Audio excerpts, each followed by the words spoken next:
halkani waa BBC oo aad ka dhageysanaysaan mawjadaha gaagaaban efemyada magaalooyinka qaar iyo internetka oo ciwaankayagu yahay bbcsomali.com.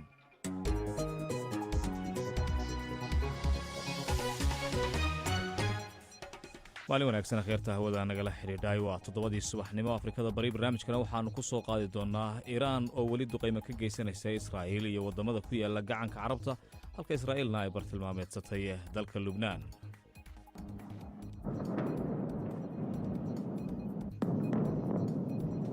markana qaar ka mid ah ururada bulshada ee ka dhisan magaalada Muqdisho ee caasimadda Soomaaliya ayaa waxa ay wadaan howlo samafal ah oo lagu afurinayo dadka danyarta ee ku nool magaaladaasi inta lagu guda jiro bisha barakeysan ee Ramadaan. Afurkan ayaa haddaba waxa uu ka kooban yahay cunto qalalan ama cayriin, kuwaasi oo ay ku deeqeen dad samafalayaal ah.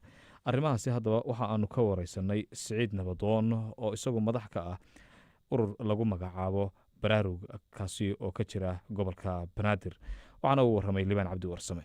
arrintan baraaruga bulshada Banaadir waxa ay soo bilowday Ramadaankii hore aan soo bilownay. waa Ramadaankii labaad ee aan quudintaasi u samaynayno dadka walaalaha ah ee aanan heli karin afur ku filan, saboolka ah, dhibaataysan, weliba khaasatan hooyooyinka agoomaha haysta iyo waayeelka ayaan xoogga saarnay. oo sanadkii hore waxa aan qabanay oo aan raashin bisil oo aan kaawunka ka bixinay, xoolaan qalaynay, raashin karsanaan bixinaynay, buuskii, timirtii, hilibkii, bariiskii, cabitaankii, intaba waa loo diyaarinayay oo kaawunka ilaa iyo ceelasha biyahan aan tegaynay. waxay soo socotaba waxaan markaasi aan quudinay dad taqriiban gaaraya ilaa iyo 800 oo faamil ayaan quudinay sanadkii hore.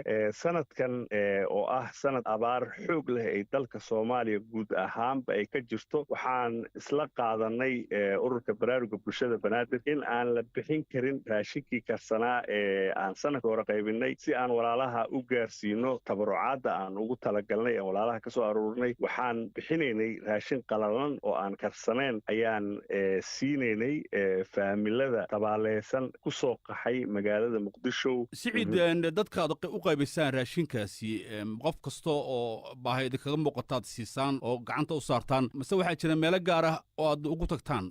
laba siba waa u samaynaa. mar waa midda ah maaragtay dadka meelo gaara ay joogaan way jirtaa oo aan ku booqanno. marna waxaan samaynaa oo aan isugu yeernaa dad aan soo xulnay oo annaga maadaama aan magaaladii joogno oo aan degmooyinka dad ku leenahay, wakiilada baraaruga bulshada Banaadir ayaa soo go'aamiya dadkaasi meel ayaan isugu keennaa degmadaasi u dhow dadkaasi baahiyaha qaba ee aan afurka heli karin. qaarkoodna goobaha ay joogaan guryahoodan ugu geynaa. waa dad annaga aan shakhsiyan soo xulnay oo aan ognahay baahida ay qabaan maadaama bulshadii aan ku dhex jirno. maxaa ka mid ah haddaba waxyaaba aad ku xulataan dadkaasi? waxaa ka mid ah hadda tusaale haddaan soo qaato, hadda afurinta nagu soo socoto oo aan qaybin doono hadduu la yidhaahdo xaafadda la yidhaahdo degmada Hodan ee xaafadda Siigaale, waxaa jooga dad badan oo tabaaleysan oo Soomaaliyeed qaarkoodna ay soo qaxeen oo magaalada ay soo galeen. waxaan marka samaynay guddi aan leenahay. guddigeeniyaa baxay, wuxuu u tegay goobahaasi dadka ay ku badan yihiin ee tabaaleysan. waxaan soo qornaa liis, magacyadoodan soo qornaa iyo telefoonadooda, kadibna waxaan ugu yeernaa oo hadda qaybinta waxaan ku qabanaynaa for example suuqii hore Siigaale. suuqa Siigaale marka dadka degan way imaan karaan. marka goobo noocaasaan u xulannaa dadka si selected ah ayaan qof walba ma dhahno kaalay ima oo afuraa lagu siinaya, laakiin waxaan samaynaa oo aan xoogga u saarnaa waxawaaye dad aan hubno, aan soo hubinay in ay baahidaasi ay qabaan kana muuqato oo la yaqaano ha soo gala mar dhow magaalada ama dadkii hore u deganaa. afurka aad bixinaysaan marka intuu la egyahay ma maalintaas in lagu afraad bixisaan mase waxa ay u kala go'ah? 10 bir raashinkoodaan bixinaa oo raashin qalalan ah. dhaqaalahaas ku baxa raashinkaasi halkee ka keentaan? Liban, waa mahadsan tahay, su'aal aad u fiican. annaga ururka baraaruga bulshada Banaadir wuxuu ku tiirsan yahay shacabka Soomaaliyeed ee caasimadda degan iyo qurbo joogta. waa hagaag Siciid Nabadoon ayuu kaasi ahaa.